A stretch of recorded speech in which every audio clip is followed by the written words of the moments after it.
I never expected my own brother to explode with anger just because I finally achieved something on my own. The tension at that family dinner was suffocating as Jake slammed his fist on the table, sending food flying everywhere. All because I announced I had bought my first house after years of hard work.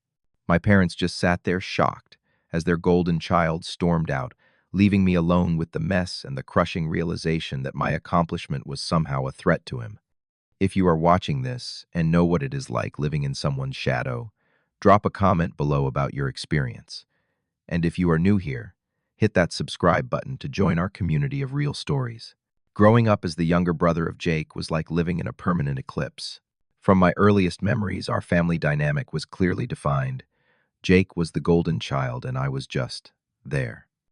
Our dad, Thomas, a successful businessman, and our mom, Diana, who quit teaching early to focus on Jake, created an environment where his needs always came first. I was 28 now, working as a software engineer, but the patterns established in childhood had never really changed. Jake, 2 years older than me at 30, had been given everything on a silver platter for as long as I could remember. His birthdays were grand celebrations with dozens of guests, elaborate cakes, and mountains of presents. Mine were often just family dinners, sometimes even postponed if they conflicted with something Jake wanted to do. "Jimmy, your brother is sensitive. He needs more attention," my mom would say whenever I showed any sign of feeling left out. This explanation was offered so frequently, it became the background music of my childhood. The disparity continued through our teenage years. When Jake turned 16, our parents surprised him with a brand new car. Nothing fancy, but definitely new. When my 16th birthday rolled around, Dad clapped me on the shoulder and said, "Time to get a job and start saving, son. Building character is important." I ended up buying a 15-year-old Honda with money I made working weekends at a local grocery store. College was more of the same. Jake got a full ride from our parents. Tuition, housing, meal plans, spending money, the works. I cobbled together student loans, scholarships, and continued working part-time. I did not mind the work, honestly. It taught me valuable lessons about money management and self-reliance. But the stark difference in how we were treated was impossible to ignore. The real kicker came when Jake dropped out of college halfway through his junior year. Instead of facing consequences, my parents rushed to console him. "The academic environment is too stressful," they explained. "Not everyone is cut out for the traditional education system." Meanwhile, I was maintaining a 3.8 gigapascals in my engineering program while working 20 hours a week, and rarely heard a word of praise. When I graduated with honors, I was ecstatic. Finally, a moment where I could shine. My parents came to the ceremony, and for once I thought the attention might be on me. But right before we were supposed to go to dinner to celebrate, Jake created a crisis. He called my parents, claiming his car had broken down, and he needed immediate help. My graduation dinner was canceled. I ended up eating alone at a diner near campus while my parents rescued Jake, who, as it turned out later, had simply run out of gas. "Your brother struggles with attention to detail," my dad explained later, as if that justified ruining my big day. As adults, our relationship settled into a polite but distant pattern. I would see Jake and my parents at holidays and occasional family dinners.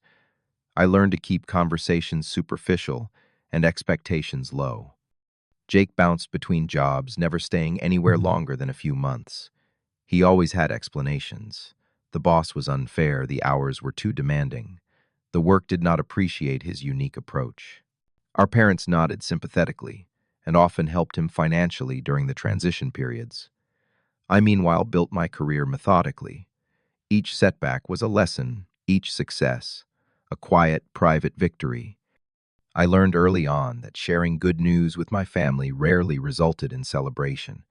Instead, it usually triggered Jake's insecurities and my parents' awkward attempts to prevent him from feeling overshadowed. "Maybe do not mention the promotion around your brother," my mom suggested once after I called to tell her about a significant career advancement. "He just lost his job at the marketing firm and he is feeling sensitive."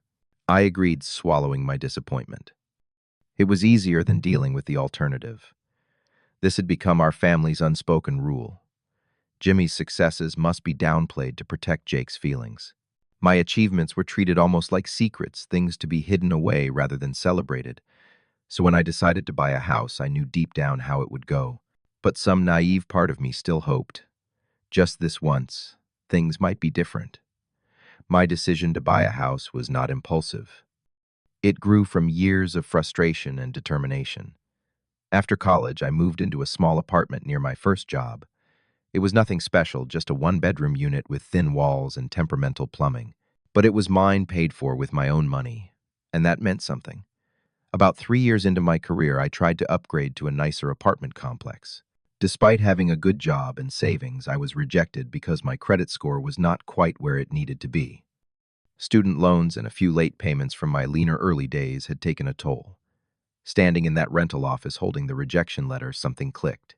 I was tired of being at the mercy of landlords and credit checks. I wanted stability. I wanted roots. Most of all, I wanted something that was truly mine, something no one could take away or diminish. That night, I created a 5-year plan. I mapped out exactly what I needed to do to buy my own home. I researched mortgage requirements, down payment assistance programs, and ways to improve my credit score. I calculated how much I needed to save and how quickly I could do it if I really buckled down. The next few years were a blur of work and saving. I took on extra freelance projects, coding into the early morning hours after finishing my day job. I tracked every dollar I spent and cut out anything non-essential. No fancy dinners, no new gadgets, no vacations. When friends invited me out, I often declined or suggested cheaper alternatives. Some friends drifted away, not understanding my focus. Others respected it, even if they did not fully get it. You could just rent a nicer place, my friend Brian suggested once after I turned down a weekend trip to save money. Is owning really worth all this sacrifice? I tried to explain that for me it was not just about having a nice place to live. It was about proving something to myself, that I could achieve something significant on my own terms. Maybe it was about proving something to my family too, though I was not ready to admit that part out loud. My career progressed steadily during this time. I moved from junior developer to senior, then team lead. Each promotion brought more responsibility and better pay, accelerating my savings plan. I lived as if I was making much less than I was banking, the difference toward my goal. After 4 years of this regimen, I had paid off my student loans completely and saved enough for a solid down payment. My credit score had risen to excellent status. I was ready. The house hunting process was both exciting and exhausting. I visited over 25 properties, some great many terrible, a few that were almost right. I learned about foundation issues, roof lifespan, the importance of school districts, and 100 other details I had never considered before. I read books on home buying, joined online forums, and peppered my realtor with endless questions. When I finally found it, a 3-bedroom ranch-style house with a spacious backyard and proximity to a nice park, I knew immediately. It needed some cosmetic updates, but the bones were good, and the location was perfect. I put in an offer the same day, slightly under asking price, but with a quick closing timeline to make it attractive. The next 2 weeks were a nerve-wracking haze of paperwork, inspections, and negotiations. When my offer was accepted, I was alone in my apartment. I remember just sitting on my couch, staring at the email confirmation, tears welling up in my eyes. I had done it, completely on my own. The closing process went smoothly. When the keys were finally handed to me, I felt a surge of pride, so intense it was almost overwhelming. I walked through each room of my new empty house, running my hands along the walls, opening and closing doors, stepping out onto my back porch, and looking at my yard. That night I slept on a camping mattress in what would become my bedroom. The house was empty. I had no furniture yet, but I had never slept better. This was the culmination of years of work and sacrifice, a tangible symbol of what I could accomplish through persistence and discipline. After a week of settling in and starting to make the place my own, I decided it was time to share my news with my family. I called my parents and suggested a family dinner at their house. I would bring a nice bottle of wine, I told them, to celebrate some good news. "That sounds lovely, dear," my mother said. "Jake is staying with us right now between apartments, so he will be here too." I hesitated for a moment, then pushed ahead. "Great. I will see you all on Sunday." As I hung up the phone, I tried to imagine how they would react to my news. Would they finally be proud? Would Jake manage to be happy for me? I wanted to believe this time would be different. This achievement was too significant to be diminished or ignored. I spent nearly $50 on a good bottle of Cabernet an extravagance by my usual standards, and practiced what I would say. I wanted to share my excitement without coming across as boastful. I wanted them to see that I had done something meaningful, something worth celebrating. Looking back, I should have known better. 5 years of discipline and hard work had prepared me for homeownership, but nothing could have prepared me for what happened at that dinner. I arrived at my parents' house that Sunday evening, with the wine bottle in one hand and hope in my heart. The familiar scent of my mom's pot roast filled the air as I walked in. She always made it for special occasions, and I took it as a good sign. "Jimmy, come in," my mother greeted me with a hug. My father clapped me on the shoulder, and Jake nodded from his seat at the dining table, already nursing a beer. "So what is this news you have been so mysterious about?" my dad asked as we all sat down. "Let us eat first," I suggested, wanting to share my news when everyone was relaxed and in a good mood. "It can wait until after dinner." Throughout the meal, the conversation revolved mostly around Jake's latest job prospects. He had recently interviewed for a position at a marketing agency and was confident he would get an offer soon. "They practically told me the job was mine," Jake said, leaning back in his chair. The interviewer said he had never seen someone with my creative vision before. My parents beamed with pride, asking for details about the company and the role. I nodded along, asking appropriate questions and offering encouragement. This was familiar territory, Jake at the center of attention, my parents hanging on his every word, me playing the supportive brother. As dessert was served, apple pie, another family favorite, I decided it was time. "So I do have some news to share," I said during a lull in the conversation. 3 pairs of eyes turned to me with varying degrees of interest. "I bought a house." There was a moment of silence. Then my mother said, "A house? You mean you are renting a house?" "No," I clarified, unable to keep the pride from my voice. "I bought one, closed last week. 3 bedrooms, nice yard, about 20 minutes from downtown." My father's forehead wrinkled. "That island. Unexpected. Houses in this market are expensive. How did you manage that?" Before I could answer, Jake cut in. "Yeah, Jimmy, how does a guy like you afford a house these days?" There was an edge to his voice, a challenge. "I have been saving for years," I explained. "Working extra projects, building my credit, putting away as much as possible. And my job has been going really well. I got promoted to senior team lead last year." "Senior team lead," my mother repeated as if hearing it for the first time, though I had emailed her about the promotion when it happened. "That is wonderful, dear." Jake set his beer down with more force than necessary. "So, what? You just had hundreds of thousands of dollars lying around?" "Come on. I had a down payment saved," I said, trying to keep my voice even. "The mortgage is actually less than what I was paying in rent. And with interest rates where they are, someone must have helped you." Jake interrupted. "Dad, did you co-sign or something?" My father shook his head. "No, I did not." Jake's eyes narrowed. "So you just want us to believe you did this all on your own?" Mr. Perfect strikes again. "I did do it on my own," I said firmly. "Every penny of the down payment, every form, every inspection, closed. I handled it all myself." "Well, bully for you," Jake sneered. "Always have to one-up everyone, do not you? Always have to show everyone how much better you are. That is not what I am doing." I protested, feeling the familiar tightness in my chest that conversations with my family often triggered. "I just wanted to share some good news. I thought you would be happy for me." "Happy for you," Jake's voice rose. "Happy that you are showing off while I am struggling to get back on my feet. Real nice, Jimmy. Real supportive." My mother reached for Jake's arm. "Honey, I am sure Jimmy did not mean. Do not defend him." Jake yanked his arm away. "You know what he is doing. He comes in here with his fancy wine and his big news, knowing I just lost my job." "Lost your job?" I interrupted, confused. "I thought you just said you were about to get an offer from the marketing agency." Jake's face flushed red. "That is none of your business. The point is you are showing off, trying to make me look bad in front of Mom and Dad." "Again, Jake, that is not fair," my father started, but Jake was already working himself into a full rage. "Not fair. You know what is not fair? How you two always compare us. Jimmy, the responsible one. Jimmy, the successful one. Jimmy, who never needs help. Well, guess what? Not everyone has it as easy as him." I could not believe what I was hearing. Easy. My life had been anything but easy. Every achievement had come through hard work and sacrifice, with minimal support or recognition from my family. Easy, I echoed, my own anger finally bubbling to the surface. You think my life has been easy. You have been handed everything since we were kids: birthday parties, cars, college tuition, all given to you without question. I had to work for everything I have ever had. Jake slammed his fist on the table so hard the dishes jumped. There it is. There is the superiority complex. Poor Jimmy, so neglected, so mistreated. Give me a break.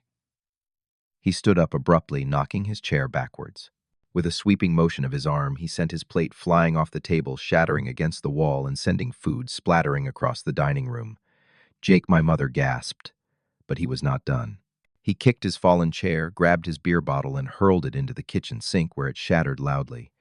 I am so sick of this family, always making me feel like I am not good enough, he shouted, and then stormed out, slamming the front door so hard a picture fell from the wall. My parents sat frozen for a moment, then both stood up simultaneously. We should go after him, my mother said, grabbing her purse.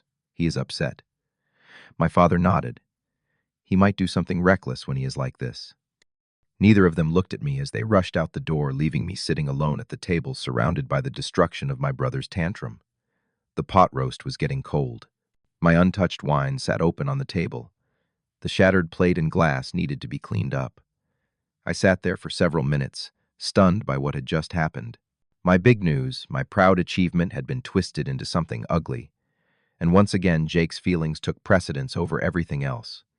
Eventually, I stood up and began cleaning the mess.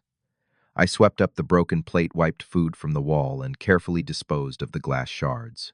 When everything was tidy again, I wrote a brief note thanking my parents for dinner, left it on the table, and let myself out. As I drove back to my new empty house, I waited for my phone to buzz with a call or text from my parents checking on me. It never came. The week after the dinner disaster passed in a blur of work and house projects. I threw myself into painting my living room and setting up my home office, finding solace in creating the space exactly how I wanted it. No compromises, no consulting anyone else's preferences, just mine. There was freedom in that, even as the hurt from my family's reaction lingered. My phone remained conspicuously silent. No calls from my parents asking if I was okay. No apology from Jake.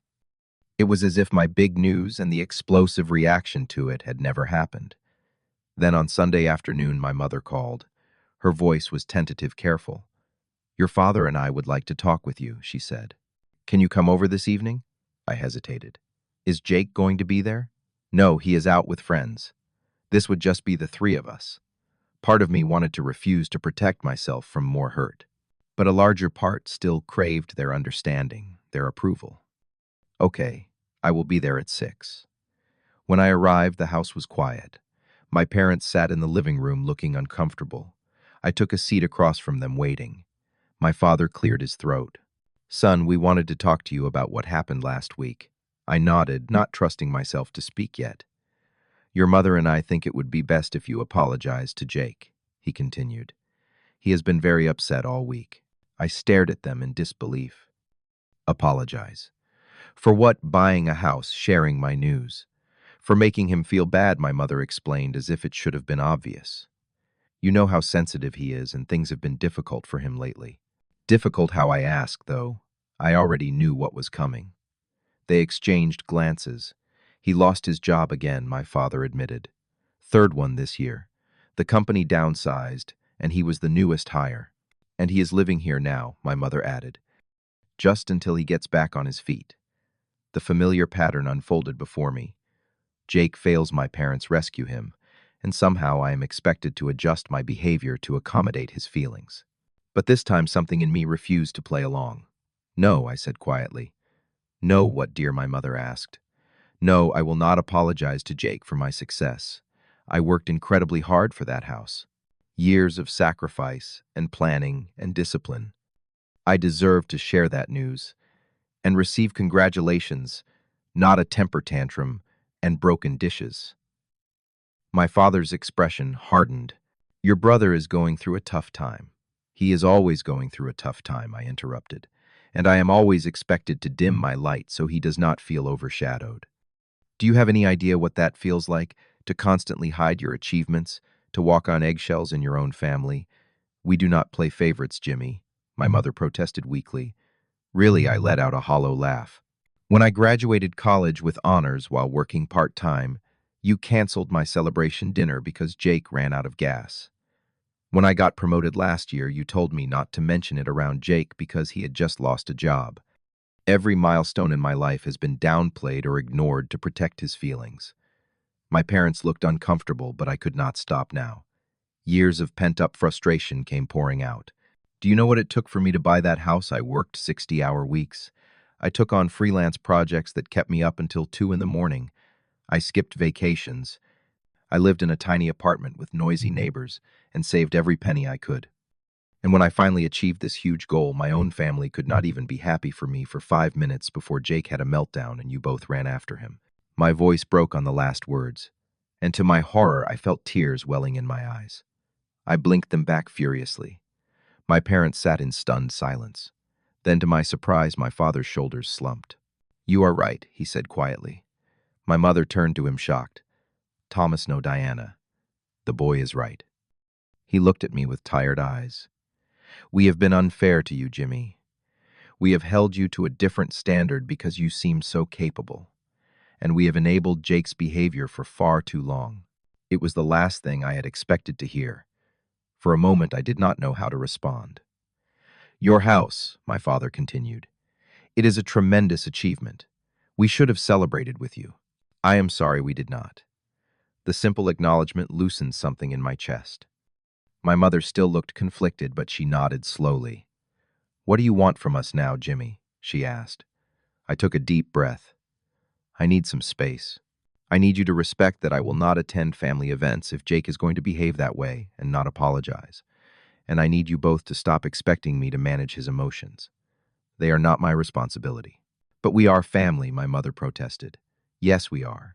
And in healthy families, everyone respects each other. I have spent my whole life respecting Jake's feelings and needs. It is time he learned to respect mine." I stood up, feeling both drained and somehow lighter. "I love you both, but things need to change. The ball is in your court."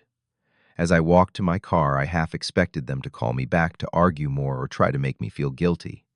But they did not. And somehow that felt like the first step towards something better. The following Saturday, I hosted a small housewarming party. Nothing elaborate, just a few close friends, some takeout food and drinks. As we sat in my partially furnished living room laughing and talking, I felt a profound sense of contentment. To Jimmy, my friend Brian raised his glass. "Who showed us all what determination looks like. This house is amazing, man." Everyone clinked glasses, and the genuine pride in their eyes made my throat tight. These people, who had listened to me talk about my house dreams for years, who had understood when I turned down expensive outings, who had helped me move with nothing but pizza as payment, they were my real family. "Thanks for sticking with me through the obsessive saving phase," I joked. "I know I was not much fun for a while there." "Are you kidding?" My friend Sarah laughed. "You inspired me to start my own savings account. I might be calling you for mortgage advice next year." As the evening wound down and only a few friends remained, there was a knock at the door. Thinking it was the pizza delivery with our final order, I opened it without checking first. Jake stood on my porch looking uncomfortable. He held a small wrapped package in his hands. "Can I come in?" he asked, his voice lacking its usual confidence. I hesitated, then stepped back to let him enter.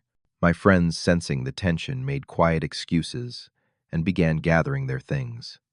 "You do not have to leave," I told them, but Brian shook his head.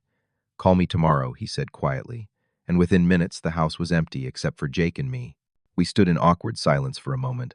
Then Jake thrust the package toward me. "Housewarming gift," he mumbled. I unwrapped it carefully. Inside was a simple frame containing an old photograph.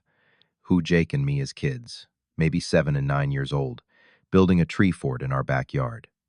We were both laughing, covered in dirt, looking genuinely happy together.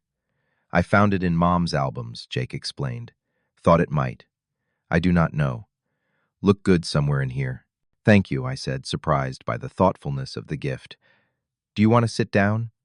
We moved to the living room, sitting across from each other. Jake looked around, taking in the freshly painted walls, the new furniture, the obvious care I had put into each detail. Nice place, he said finally. Really nice. Thanks. Another silence fell between us until Jake took a deep breath. I am sorry about the dinner, he said, staring at his hands. I was a jerk, a complete total jerk. I waited, not making it easier for him. The truth is, he continued, when you said you bought a house, it hit me hard. Because I am 30 years old and I have never accomplished anything like that. I have never even come close. And I realized in that moment that while I have been bouncing between jobs and apartments, making excuses, and relying on mom and dad, you have been quietly building something real. He looked up at me, and I was startled to see genuine emotion in his eyes. I was jealous, insanely jealous.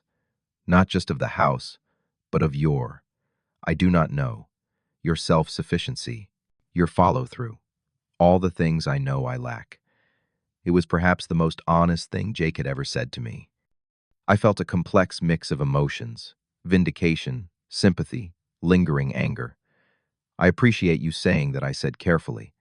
But Jake, your reaction was not okay. You destroyed things, you stormed out. And then our parents wanted me to apologize to you. Do you understand how messed up that is? He nodded, looking ashamed. I know. And I talked to them about that too. I told them they were wrong to ask you to apologize. That surprised me. You did. Yeah, I have been thinking a lot this week. About patterns. About how things have always gone in our family. He ran a hand through his hair. I always knew I was treated differently, but I told myself it was because I needed more help. Now I am wondering if I needed more help because I was treated differently.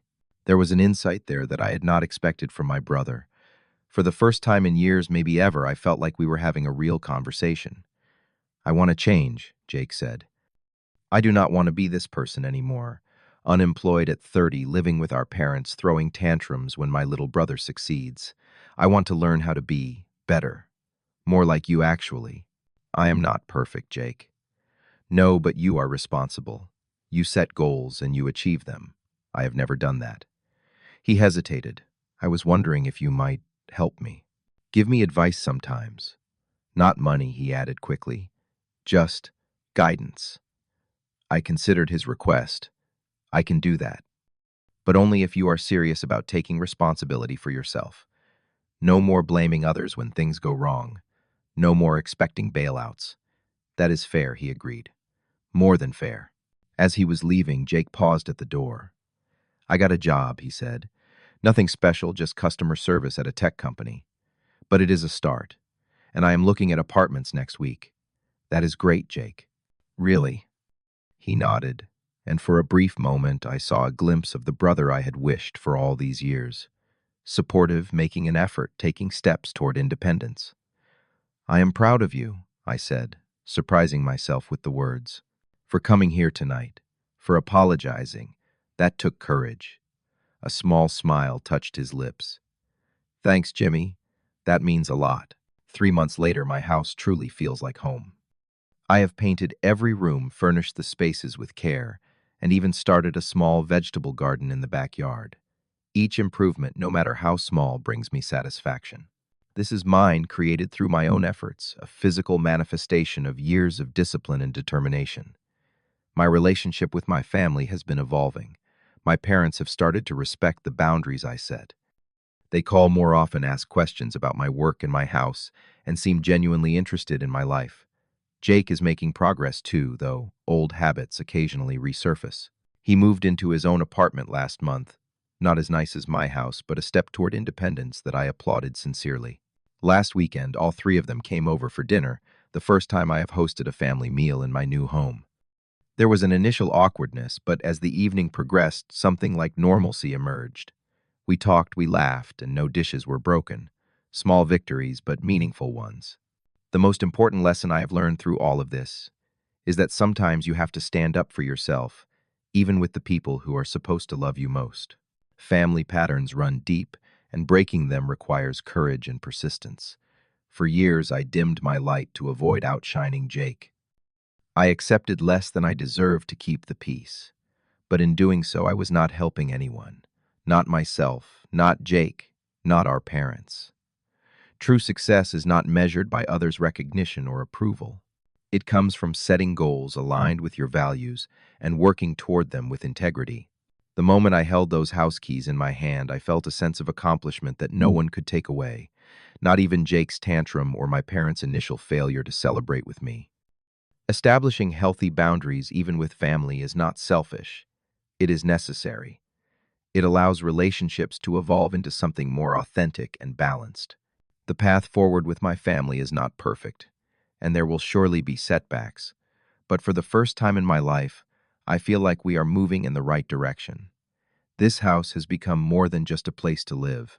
It represents the freedom I found by finally valuing myself enough to demand respect. Perhaps sometimes building a new home is also about healing the wounds from your old one. If you have ever stood up to family patterns that were holding you back, I would love to hear your story in the comments. Was it worth it? Did things change? And if you are still finding the courage to speak your truth, know that you are not alone. Sometimes the hardest boundaries to set are with the people we love most. Do not forget to like this video. If it resonated with you, subscribe for more real-life stories and share with someone who might need to hear this message today. Thank you for being part of this journey with me.